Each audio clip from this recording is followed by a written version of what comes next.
सबसे मशहूर और कूल व्यक्ति की तरह बनना और प्यार से स्वीकार किए जाने की जरूरत हम सभी में विरासत में मिली है। लेकिन आपको लगता है कि आप इसे कब तक संभाल सकते हैं? आपको लगता है कि आप कब तक अपनी असली पहचान को दबा सकते हैं और छिपा सकते हैं? आप कब तक अलग अलग लोगों से अलग रहने वाले हैं? आप अपने आसपास के सभी लोगों के लिए अलग होने की कोशिश करते हैं। आप अपने साथी के लिए अलग हैं, अपने बॉस के लिए अलग हैं, अपने दोस्तों के लिए अलग हैं और अपने प्रियजनों के लिए अलग हैं। और इस सब में आपका असली व्यक्तित्व खो गया है। आपने अपना असली सार, अपना असली स्व खो दिया है। खुद को एक कंप्यूटर के रूप में कल्पना करें और देखें कि आपने प्रत्येक व्यक्ति के लिए अपने व्यक्तित्व के अलग अलग टैब कैसे खोले हैं। नया व्यक्ति, नया टैब। शायद यही कारण है कि आपका असली व्यक्तित्व क्रैश हो गया है। ऐसा नहीं है कि मैं कोई संत हूं। मैंने खुद को सबसे स्वीकार्य और प्यार करने वाले रूप में बदलने की बहुत कोशिश की है। वास्तव में कई बार ऐसा होता है कि मैं खुद को वांछित व्यक्ति के रूप में पेश करने के लिए खुद को छिपाने की कोशिश करता हूं कि मैं वास्तव में कौन हूं या मैं क्या सोचता हूं। क्यों हमें दूसरों का ध्यान आकर्षित करने के लिए इतनी मेहनत क्यों करनी पड़ती है? और क्या ये हमारी असली पहचान खोने के लायक है? और क्या आपको पता है कि इसमें क्या मजेदार है? खुद को पूरी तरह से खो देने के बाद हम उन सेल्फ लव हैक्स के चक्कर में पड़ जाते हैं। कभी कभी मुझे लगता है कि हम खुद से मजाक कर रहे हैं। मैं प्रेम विशेषज्ञ नहीं हूं, भगवान न करे, लेकिन मैं एक बात जानता हूं कि जब आप किसी को जान लेते हैं तो आप उसके प्यार में पड़ जाते हैं, है ना?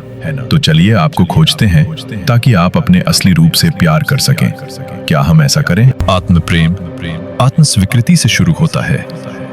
मैं पिछले 1 साल से सोशल मीडिया का इस्तेमाल जासूस की तरह कर रहा हूं। इस दौरान मैंने आत्म प्रेम की बढ़ती लोकप्रियता देखी है और जितनी ज्यादा परिभाषाएं मैंने आत्म प्रेम पर पढ़ी, उतनी ही कम मेरी आत्म प्रेम के बारे में सोचने में दिलचस्पी हुई। आत्म प्रेम अब आत्म दया जैसा हो गया है।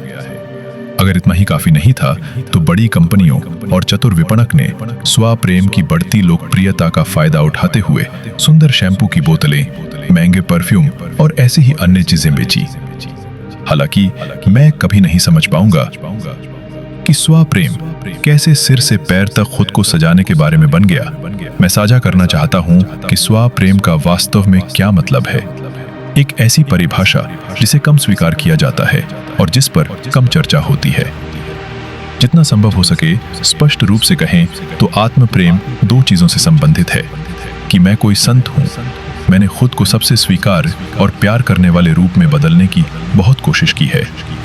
वास्तव में कई बार ऐसा होता है कि मैं खुद को वांछित व्यक्ति के रूप में पेश करने के लिए खुद को छिपाने की कोशिश करता हूं कि मैं वास्तव में कौन हूं या मैं क्या सोचता हूं। क्यों हमें दूसरों का ध्यान आकर्षित करने के लिए इतनी मेहनत क्यों करनी पड़ती है? और क्या यह हमारी असली पहचान खोने के लायक है? और क्या आपको पता है कि इसमें क्या मजेदार है? खुद को पूरी तरह से खो देने के बाद हम उन सेल्फ लव हैक्स के चक्कर में पड़ जाते हैं। कभी कभी मुझे लगता है कि हम खुद से मजाक कर रहे हैं। मैं प्रेम विशेषज्ञ नहीं हूं, भगवान न करे, लेकिन मैं एक बात जानता हूं कि जब आप किसी को जान लेते हैं तो आप उसके प्यार में पड़ जाते हैं, है ना? तो चलिए आपको खोजते हैं ताकि आप अपने असली रूप से प्यार कर सकें। क्या हम ऐसा करें? नंबर 1, स्वयं को जानना। आप क्या सोचते हैं, कैसे सोचते हैं, आपका क्या मतलब है, आपका वास्तविक स्वरूप, सभी शिष्टाचार और शिष्टाचार के पीछे क्या छिपा है, आपका व्यक्तित्व कैसा है। और इसी तरह हम अगले अध्याय में इस पर चर्चा करेंगे। स्वयं को स्वीकार करना, अपने अंदर की हर चीज को स्वीकार करना, आप इसे स्वीकार करना, चाहे वह अच्छा हो या बुरा। ज्यादातर लोग अपने अंदर कहीं गहरे में अपना बदसूरत पक्ष छिपाते हैं ताकि कोई भी उनके अंधेरे पक्ष को न जान सके। हालांकि आप ये नहीं जानते कि आप जितना ज्यादा छिपाते हैं ये आपके दिल के अंदर उतना ही गहरा होता जाता है और वह अंधेरा आपको धीरे धीरे निगल जाएगा जब तक कि आप धूप नहीं पा सकते। समाज ने हमें यह विश्वास दिलाया है कि हमें हमेशा प्यार, देखभाल और प्यारा होना चाहिए। यही हम फिल्मों और वेब सीरीज में देखते हैं, है ना? अच्छे लोग हमेशा अच्छे होते हैं, हर समय सबके लिए अच्छा होना। और हम सभी अवचेतन रूप से यह इच्छा रखते हैं कि अच्छे इंसान और बुरे इंसान होते हैं, और अगर हम अच्छे इंसान की श्रेणी में आ सकते हैं तो हमें प्यार किया जाएगा और सराहना की जाएगी और स्वीकार भी किया जाएगा। तब हम अच्छे बनने की बहुत कोशिश करते हैं। हम लोगों के साथ अच्छा व्यवहार करने की कोशिश करते हैं, भले ही वे हमारे साथ दुर्व्यवहार करें, क्योंकि अच्छे लोग यही करते हैं, है ना? और यह परीक्षण अवधि आपको थका देती है, क्योंकि आप हर समय अच्छे कैसे रह सकते हैं? जब आप खुद आहत होते हैं तो आप दूसरों से कैसे प्यार कर सकते हैं? जब आपको खुद की मदद करने की जरूरत होती है तो आप दयालु कैसे हो सकते हैं? आप एक अच्छे इंसान होने के मानदंडों को पूरा करने की कोशिश करते रहते हैं जब तक कि आप अपने अंदर कुछ नहीं मार देते, और फिर अचानक आपको एहसास होता है, ओह, मुझे उपचार की जरूरत है। वाह, कैसा जाल है! और यह मुझे याद दिलाता है कि भले ही हम सभी अच्छे और अच्छे बनना चाहते हैं, फिर भी हम किसी भी वेब सीरीज या किताब के खलनायक के साथ अधिक सहानुभूति रखते हैं। क्यों? क्योंकि खलनायक हमें दिखाते हैं कि हम सभी कभी कभी जानबूझकर बुरे नहीं हो सकते हैं, बल्कि इसलिए क्योंकि हम सभी तरह की भावनाओं को महसूस करने के लिए बने हैं। हम मोबाइल फोन नहीं हैं जहां आप iOS में एंड्रॉयड सुविधाएं या एंड्रॉयड डिवाइस में iOS सुविधाएं इस्तेमाल नहीं कर सकते। आप एक इंसान हैं। भगवान के लिए अपने आप को एक इंसान की तरह व्यवहार करना शुरू करें। खलनायक हमें सिखाते हैं कि हमारा अंधेरा पक्ष हमें परिभाषित नहीं करता है, लेकिन यह अभी भी हमारा एक हिस्सा है। चूंकि समाज उन गुणों का बहुत स्वागत नहीं करता है जो अच्छी लड़की या अच्छे लड़के की श्रेणी में नहीं आते हैं, इसीलिए हम अपने अंदर की हर उस चीज को दबाने की कोशिश करते हैं जिसे हम वास्तव में महसूस करते हैं, सोचते हैं और प्यार करते हैं। मुझे नहीं पता कि आपने या मैंने अपनी आंतरिक आवाज को कब चुप कराना शुरू किया, लेकिन हमने बाहरी दुनिया में आत्म प्रेम की परिभाषा तलाशने के लिए इसे सफलतापूर्वक किया है। अगर आप मुझसे पूछें तो मैं भी खुद को एक अच्छा इंसान मानता था।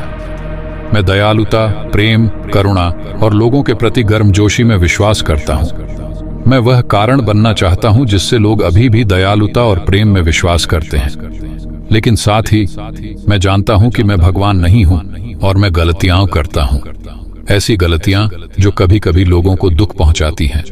लेकिन गलतियां करने या लोगों को जाने देना या जो कुछ भी मैं महसूस करता हूं उसे कह देना मुझे खुद से प्यार नहीं करवा सकता। तो क्या हम कृपया यह खेल खेलना बंद कर सकते हैं? क्या आप कृपया यह दिखावा करना बंद कर सकते हैं कि आपका अंधेरा पक्ष मौजूद नहीं है? मैं अपने जीवन से एक उदाहरण साझा करना चाहता हूं ताकि आप बेहतर तरीके से समझ सकें। जैसा कि मैंने कहा, मैं लोगों के साथ अच्छा व्यवहार करना चाहता हूं ताकि मैं किसी के रोने का कारण न बनूं। लेकिन 2 साल तक लगातार आत्म परीक्षण करने के बाद मैंने अपने व्यवहार का अध्ययन किया है, और वह व्यवहार बताता है कि मैं कभी कभी स्वार्थी हो सकता हूं। हाँ, यह सच है। मैं पूरी तरह से अच्छा नहीं हूं और न ही मैं भगवान हूं। मैंने कई बार अपने दोस्तों के बजाय खुद को चुना है। हालांकि आत्म प्रेम की पूरी यात्रा ने मुझे यह एहसास दिलाया कि खुद को एक स्वार्थी व्यक्ति के रूप में स्वीकार करना ठीक है। यह मेरे बारे में सच्चाइयों में से एक है। मुझे पता है कि अच्छे लोगों को स्वार्थी नहीं होना चाहिए, लेकिन मैं स्वार्थी हूं। मैं या तो खुद से नफरत कर सकता हूं या इस एक विशेषता का अपने पक्ष में उपयोग करना सीख सकता हूं। खुद को, अपनी खुशी और अपने करियर को किसी भी चीज से ऊपर चुनना सीखना। मेरे बारे में इस एक सच्चाई ने मुझे एहसास दिलाया कि मैं रिश्तों में कैसे काम करता हूं, दोस्तों और परिवार के साथ। चूंकि मैं अपने व्यवहार को जानता हूं, इसलिए मैं हमेशा अपनी अपेक्षाएं तय करता हूं स्पष्ट रूप से, ताकि लोग जान सकें कि वे मुझसे क्या उम्मीद कर सकते हैं। ये स्पष्टता ही आपके और दूसरों के साथ आपके रिश्ते में शांति लाती है। यदि आप स्वयं को नहीं जानते तो आप सभी के साथ अपने रिश्तों में ऐसी ही गलतियां करेंगे, और फिर यदि लोग आपको छोड़ देते हैं तो आप कहेंगे, कोई मेरे साथ क्यों नहीं रहना चाहता? शायद मैं प्यार करने लायक नहीं हूं, या शायद मुझ में ही कुछ कमी है जो लोगों को आपसे दूर कर देती है। मेरे प्यारे, आत्म प्रेम का मतलब सिर्फ बबल बांध लेना, महंगा मेकअप लगाना या इसे आत्म देखभाल दिवस कहना ही नहीं है।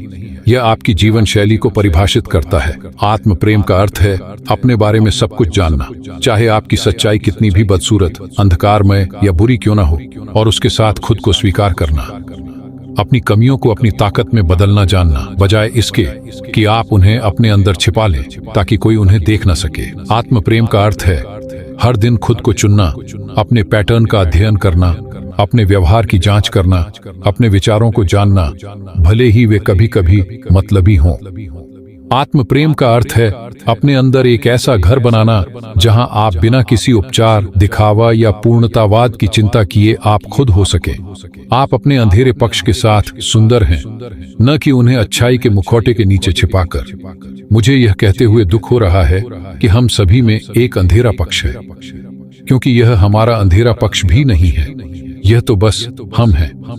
हम ऐसे ही बने हैं। यही बात हमें एक दूसरे से अलग और अद्वितीय बनाती है। आपको लोगों के साथ बुरा व्यवहार करने की जरूरत नहीं है। आपको बस यह सीखना होगा कि अपने कुछ गुणों के लिए खुद से घृणा न करें, जो हमारे अच्छे खासे समाज में स्वीकार नहीं किए जाते। आप जो हैं उस पर गर्व करें और खुद के हर पहलू को स्वीकार करें। अब जब आप जानते हैं कि खुद से प्यार करने के लिए आपको क्लासी और आकर्षक होने की जरूरत नहीं है, तो मुझे लगता है कि खुद को जानना आपके लिए बहुत आसान हो जाएगा। तो चलिए फिर आपसे मिलने की यात्रा पर चलते हैं। क्या हम चलें?